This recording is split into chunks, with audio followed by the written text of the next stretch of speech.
All right, you guys, I am so pumped up and so excited to hop on live right now because you're getting a behind the scenes little sneak peek. We are going to record an episode of the podcast. So I'm going to record this episode with Lahana.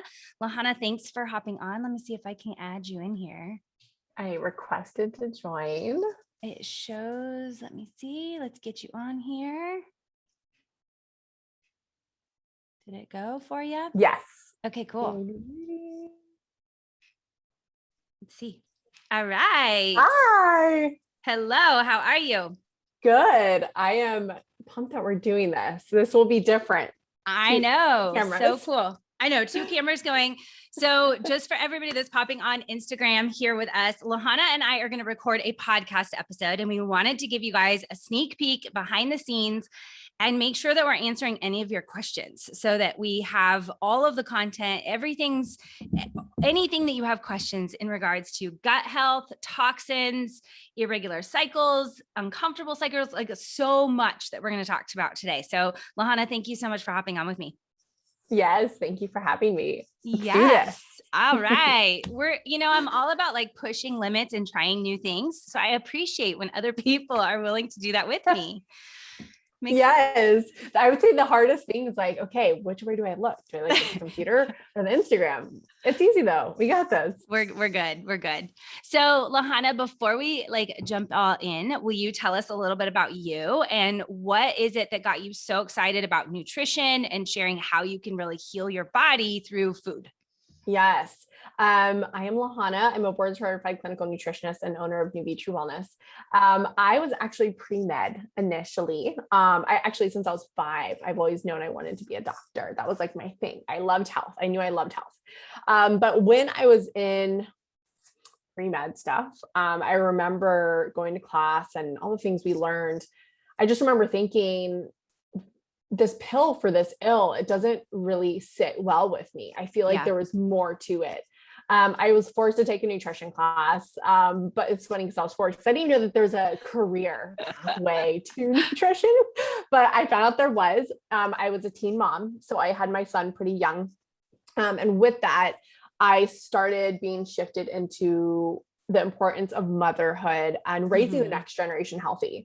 So, and also like wanting a flexible schedule for my kids. So I had all these like different scenarios changing, like, okay, it's not sitting with a pill for every ill. I'm a mom now. I want flexibility, but I want to I am so passionate about prevention. Where is that? And that's kind of what got me into nutrition. I'm also a fellow Enneagram 8. So I thrive on control. So when I realized that there was so much control in our lifestyle and our diet, I was like, sold. Yep. Sold. That's why I'm here. Yep. And doctors do not have control. No.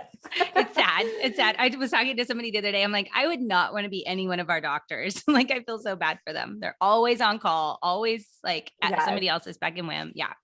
So awesome. Well, I love this because I also agree. I feel like food is so amazing for our bodies. And oftentimes we're getting mixed information and mixed media. Like we don't know what is truly healthy versus these fad diets, trying to, follow a specific rigid plan. And rather than really looking at what does our body need at a core foundational level. And then, like you said, there's so much in our media and in our world that's like, here, take this pill, instant fix, you're done and no big deal. But it's never really getting to the root cause of what is causing those symptoms in the first place. And so it's kind of like symptom management rather than true healing. So I think food and nutrition is a huge way we can create that true long-lasting healing. Yeah, agreed. So much. Yeah. Okay. So tell us a little bit how I know you are passionate about the gut, right? And how the gut plays into our health and how our food plays into that gut health. So break it all down for us. Why is understanding our gut and the food and nutrition that corresponds and plays with that so important for us? Oh my gosh. Gut health goes in every single aspect of health and living. Everything from immune system function to obvious, like breaking down foods and digesting and absorbing our nutrients, which obviously that goes into everything. Because if we don't have those building blocks and we are not able to use those building blocks, then that's where health conditions start to happen. So in every single facet, I know that sounds really dramatic, but I promise in every single facet, like it really does play a role. And as I'm going into my doctorate next year, and as I'm sitting here kind of prepping for this like capstone, like long project that I'm going to start doing, like, what do I want to write my paper about? And I'm like, something gut health, because I know it'll tell me to push it down even more, pick something specific. But I'm like, what part? So like autoimmunity. And so a lot of women that come to us, yes, they're having GI issues, but they also may come to us for like, I'm having thyroid issues. I'm having hormonal imbalances. I'm having estrogen dominance, whatever you name it. And then I'll start talking about their gut, and they're like, why in the heck are you talking about my poop when I came to you for like my thyroid? And I'm like, I promise there's a reason, because it's all interconnected. It is truly where everything starts. And then with a lot of GI issues, among other chronic health conditions, we really have to take a individualized diet approach. In the social media world, I think it's really easy nowadays to DIY your diet. And I know there's a part of diet that you don't need to DIY. Some of it's common sense, like eat healthy, eat your veggies, stuff like that. But for a lot of people, it needs to be further customized for their gut health or for their hormones or for whatever. Some people actually react saying broccoli is pretty inflammatory to them. And then that can trigger some inflammation stuff in the GI. And then that can trigger like some intestinal permeability, and it just like teeters. So diet though really can build up the gut, but then it can also like break it down as well. So we're really passionate about using food as medicine in both gut and hormones. It's connected all throughout the body. Yeah. I am so glad that you kind of pointed that out, even too. Like, it's not just about healthy, but like everybody's reaction is totally different. Like for me, I really found out like spinach is a no-go for my body. And it's amazing how it's touted as this like health food and it's so great and everybody's putting spinach in their smoothies and whatever, but it was so inflammatory for my body.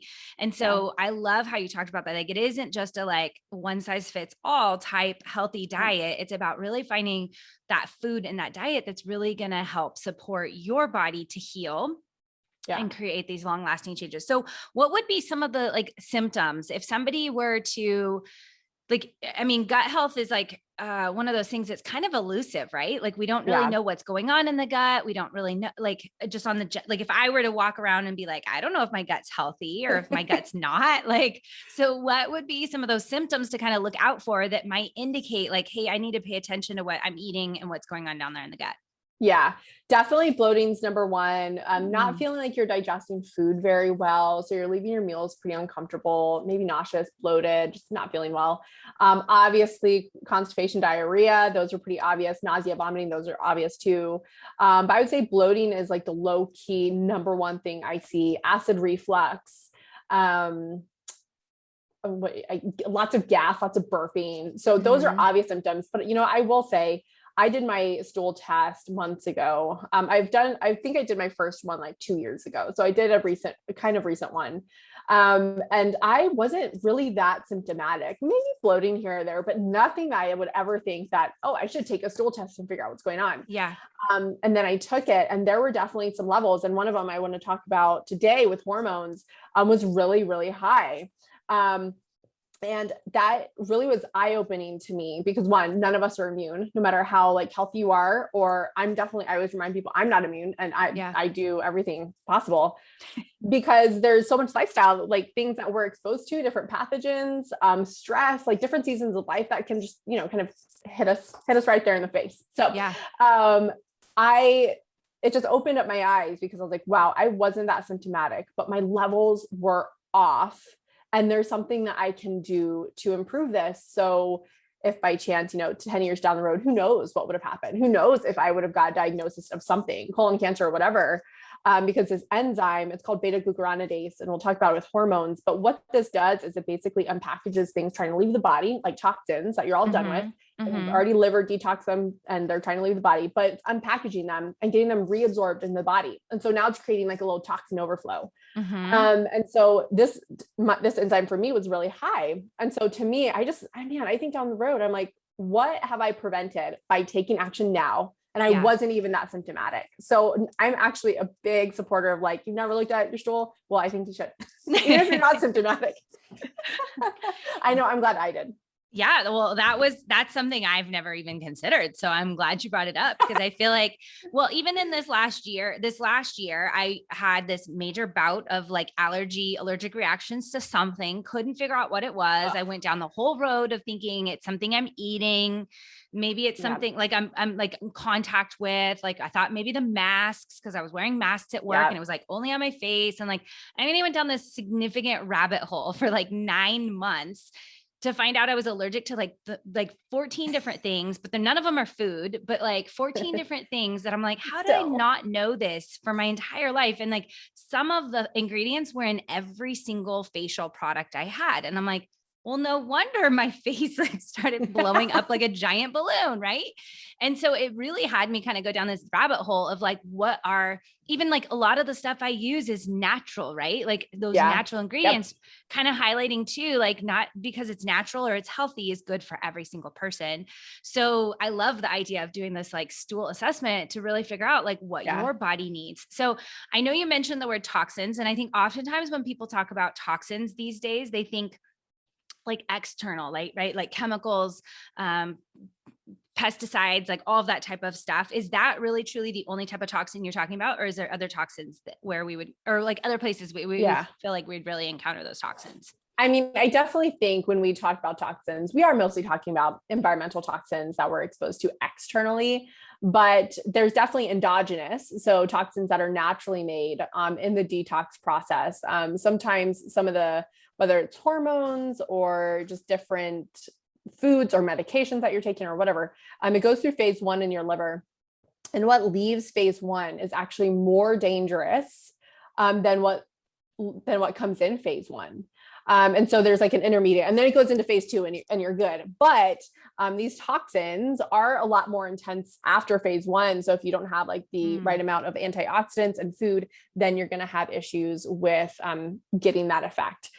So no, there's endogenous toxins, but I think, especially when I talk toxins, I mostly am leaning towards environmental toxins. Okay. Yeah. Okay. So, okay. And then thinking that too, I know you kind of alluded to a little bit, is that like these toxins and our gut and the status of our gut really plays into our hormones. And I know you and I were chit-chatting a little bit before about how so much of what I do is help people kind of tap into these cyclical rhythms, because there are times of our month when we are much more creative, times when we are much more productive, and then times like today when the world falls apart and you feel like crawling into a tiny little hole, right? And that like that's totally normal, and and tapping into those rhythms really makes a huge difference in giving ourselves more grace, giving ourselves like higher productivity, all of these types of things. But one of the common things that I hear from so many women is like, my cycle is super irregular. I don't have a cycle. It's all over the board. So talk a little bit, share a little bit, like how does the toxins and the gut and all of that play into our hormones, and then subsequently then play into like our cycles? Yeah. So that enzyme I mentioned, beta glucuronidase, which is found in the gut, that is what packages hormones trying to leave the body, and it can get them to be reabsorbed. Hence, your estrogen is trying to leave the body, and then you reabsorb it. And this enzyme can be thrown off by like bacteria. So like dysbiosis and imbalance of good and bad bacteria. There's a community down there. We're basically a big walking bacteria, just FYI. But parasites, yeast, so any of the like community, when that's off, this enzyme can be increased. And then, like I said, it reabsorbs the hormones, and then now we have estrogen dominance, and then it's just our cycles are crazy and we're feeling like crap and we're gaining weight and all that. So that's how the hormone and gut connection is. Oh, is Instagram still good? Yeah, you're good. Okay. I see you. And with irregular cycles, that is all about getting to the root for sure. And no birth control will not be regulating your cycles. I know it's a common thing that people do and they get prescribed, but I cannot express how much that is untrue. And that actually just by days of taking birth control, your natural hormone production plummets and is basically non-existent. But when a woman comes to us with irregular cycles, we really have to sit back and think about let's peel back the layers. Why are you having an irregular cycle?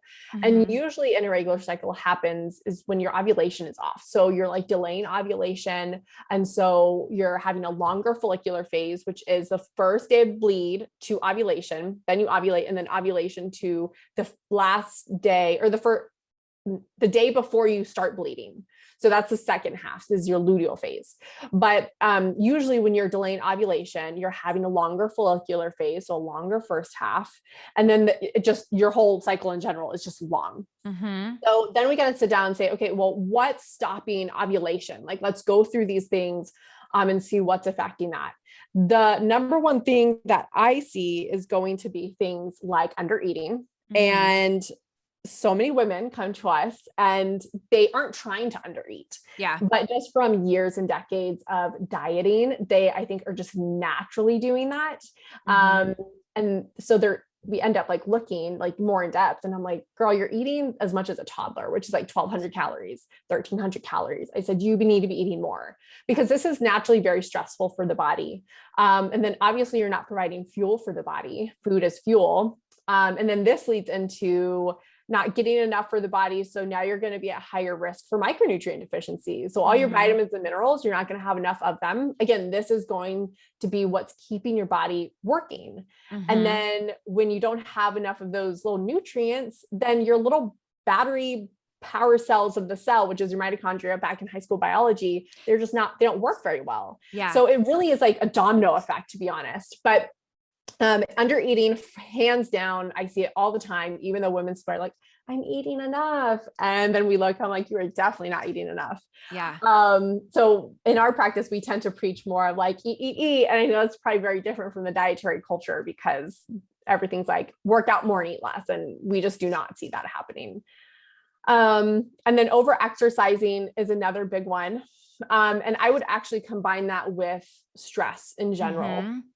Because now we're seeing women undereat, overexercise, and that is just a nuclear bomb of stress right there. Yeah. And again, to a different recommendation, you'd probably hear, oh, you need to exercise. Some of our advice is you need to stop, like slow down. You need to be more gentle, more yoga, more Pilates. You need to cut it out on the cardio and the HIIT, and like you're creating it to be worse. And I know this is a big issue for women with irregular cycles, but stress in general. And that could be stress like work, parenting, all the stressful things that can happen in life, along with internal stressors though. So going back to like gut health, if you're having an imbalance in your gut that you're not addressing, that is very stressful on the body internally. Yeah. So it's all about like how many demands are coming at you. So your boss is mean, you're running late to work and you're hitting traffic, 3 stressors. And on top of you have a gut imbalance that has been happening for years that you're just like, oh, I have diarrhea every day. Like, whatever, let's move on, Yeah. So it's just all these things that compound because it's never just one thing. It's always a bunch of different things. And then just real quick, hypothyroidism, really huge at delaying and giving us irregular cycles. Anytime women have hypothyroidism, think of this as everything is slow, which is why constipation is a symptom of hypothyroidism. It's your digestive system is slow. Your ovulation is slow. And then the last one would be PCOS. But again, sitting back, great, you have PCOS, glad you got a diagnosis, but why? Is it blood sugar? Is it stress? Is it inflammation? Like what's causing PCOS in the first place? So that's what we're passionate about is really, coming at us with, I'm bloated, I'm having irregular cycles, I'm always tired, blah, blah, blah. Okay. I'm not just about to throw a supplement at you. I want to make sure that we're getting to the root of why it's happening in the first place. Yeah. Well, and even like you talked about, so my husband has had seizures and it's kind of that same idea of like the thresholds, right? Like it's not one thing that really sets him off into this. And it's the same thing like as parents, right? Like it's not losing the keys. That's really the one thing that's causing you to like flip out on your kids. It's like, we have these thresholds for like, like every little thing adds up. And then there's like that one thing that ends up tipping the iceberg or like exploding. And then we sit and we're like, oh, it's because the kids lost the keys, or it's because of, you were up late last night or whatever. There was one that you didn't talk, or you, maybe you highlighted it. I don't remember, was sleep.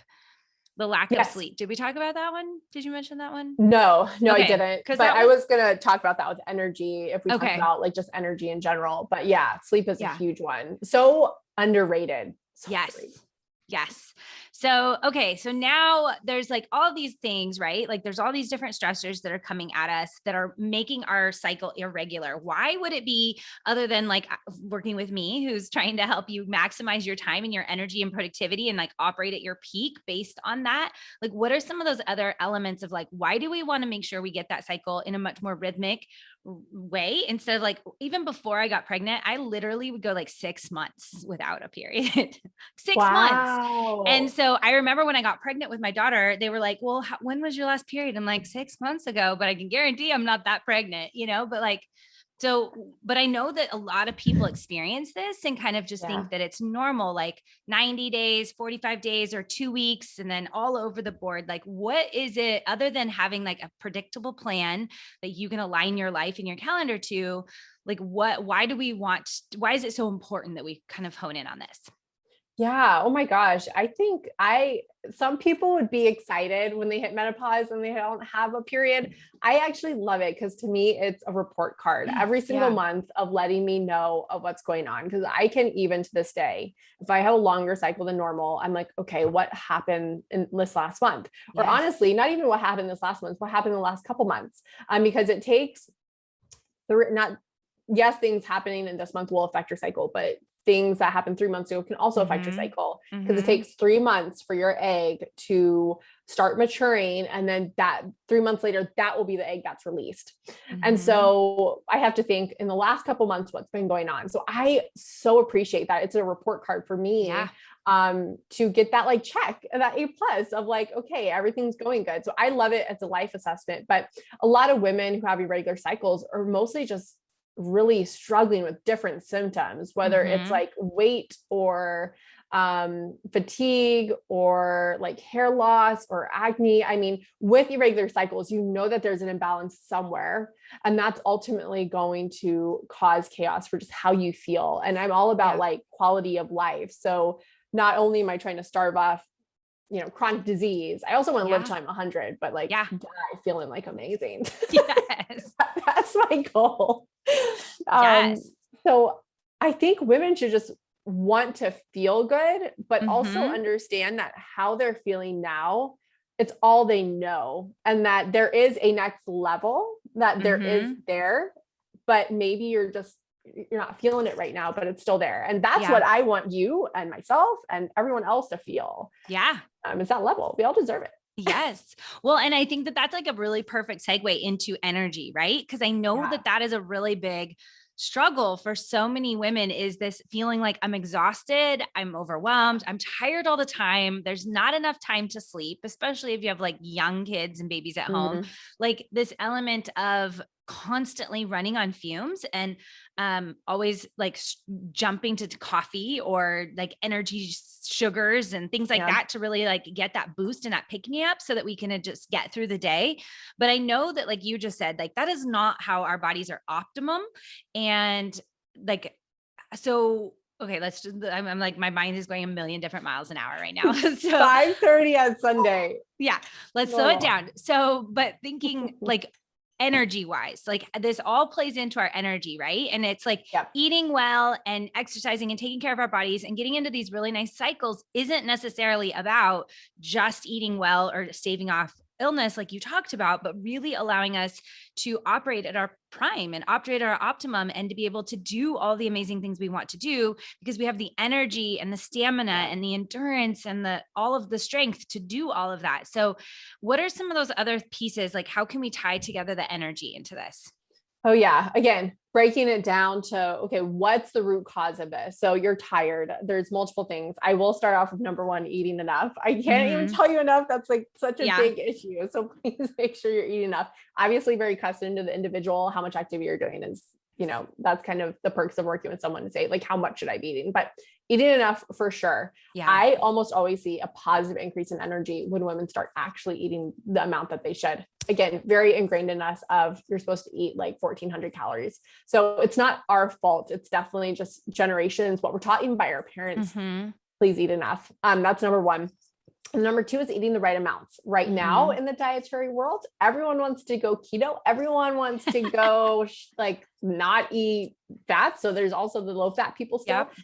Oh my gosh. If you are a woman in your reproductive stage and you're still having a cycle, I would probably recommend that there's a place for every part of the carbs, proteins, and fats in your diet. I do think it's excessive and unneeded, because I've seen many women who go keto or go low fat or go try to cut their protein and they're feeling it. Yeah. So I am definitely a big believer that there is every woman, we're in a season, right? In postmenopause, I actually do see some women thrive in low carb, but for the cycling woman, I think that has a part.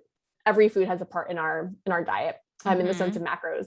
So getting individualized support there of like how much you need is ideal. But blood sugar is another thing that tends to throw our energy crazy. When we have low blood sugar, we're going to be crashing and we're going to be feeling tired. And that's why people want to run and grab some candy or something sugary so we can like increase that. That's because of our blood sugar. But if we're eating right and we are managing stress and we're doing all these things, our blood sugar should stay pretty stable and we shouldn't have those crashes. Yeah. Then we feel like crazy tired. And then we also shouldn't have those spikes, because after you eat that sugar, you're going to go right up. And then that's just stressful. Yeah.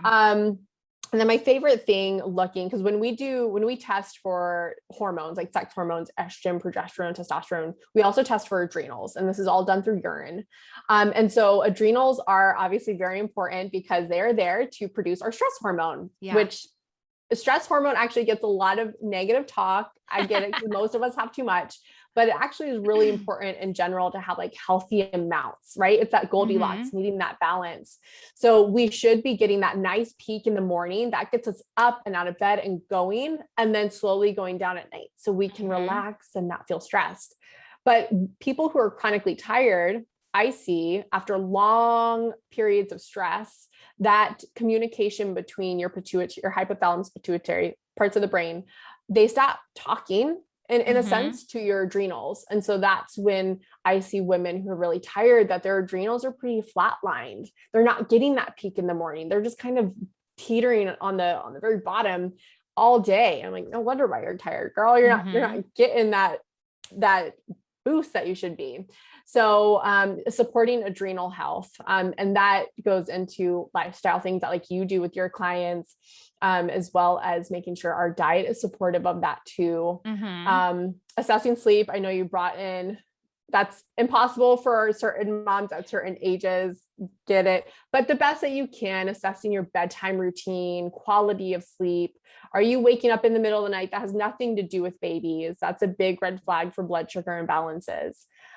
So again, getting to the root of, well, why is your sleep wonky? And then the nutrient deficiencies, not having enough B vitamins, all these things that are really, really powerful for going back to high school biology, the Krebs cycle, because that whole Krebs cycle and citric acid cycle, that's what makes energy, ATP. Yeah. So if you are having a kink in the system, so to speak, and you have your nutrients are low and it can't progress to the next step in that cycle, then you're going to have issues with making energy. Yeah. So testing, I covered so much, but testing will determine where you need to focus. Like, is it adrenals or is it blood sugar or is it nutrient deficiencies? Do we need to replete something? So while it seems like there's so much to do and so much to cover, this is why I love testing. Like, don't guess, just test and see where you need to focus on. Yeah. Yeah, I love that. And I think that there is like, it can feel really overwhelming and feel like, oh my gosh, I have to uproot and change everything about my life right now in order to get into like a nice groove and get my body healthy and running and optimal and things like that. And I think that I'm always a huge advocate of like, start with one thing, like start with one thing that you can commit to and take that first step. But so what would kind of be those first steps for people that are listening in that are like, I need to kind of go down this road. I've noticed some red flags in what we've talked about today. So what would be kind of those first steps you would recommend to people?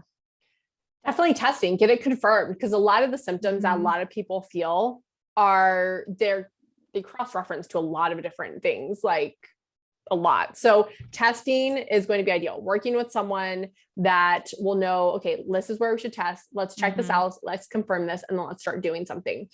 Without testing though, definitely I would say number one thing is assessing the the amount of food, and then obviously what you're eating. Okay. Like, I don't think that you're going to get this optimal energy, but you're having like McDonald's like every day for lunch or something like that. I mean, that's kind of obvious, but still that we're not, I don't know, a lot of people aren't doing. And then also making sure, like, how much veggies am I getting? Like, what am I actually getting? And even when I, my busy days kind of take over sometimes, and I will be like, yeah, let me sit down and write like everything I ate. I'm like, I didn't even get enough vegetables. Like, I had poor planning, or it's just been an insane week. So we all can fall into it. We just got to make sure that we are using Sundays to like plan and prep and make sure that we're going into the week ready. So just start assessing your dietary intake there, and then definitely next, like, get testing done and figure out what's going on.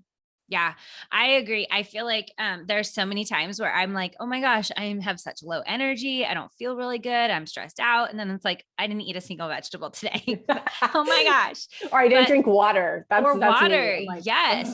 Yes. And it is amazing. Like, I remember before, like years and years ago, I did not eat super great. And I remember like transitioning into really trying to eat more vegetables, trying to eat healthy. And I got to this place where I was like, I felt really good. And then I'd have like one candy bar or one like something, and I'd crash.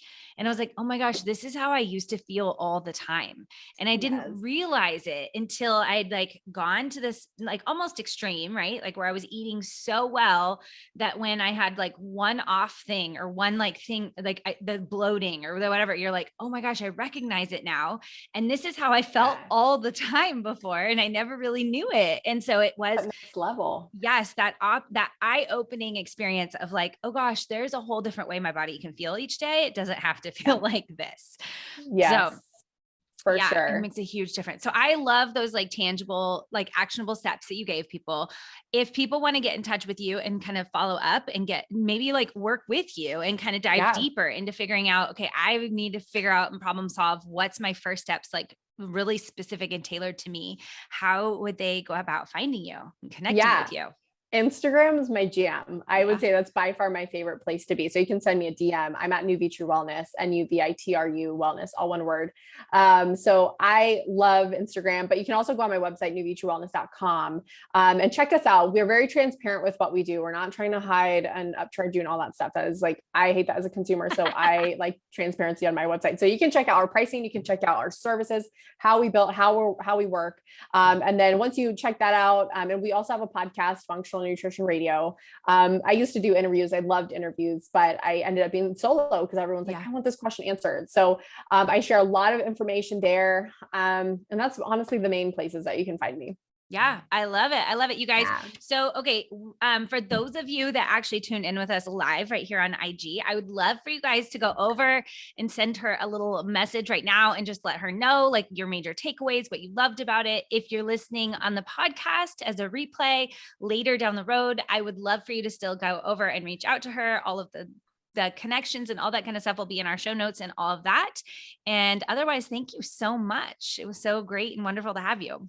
Thank you. Thank you for having me. Yes. I enjoyed it. And now the question is, where do we hang up first? I know. I'm going to hang up IG here first. So let me see if I can get this. Bye guys. And now, share there. Let me see if I can do it. So, okay, cool.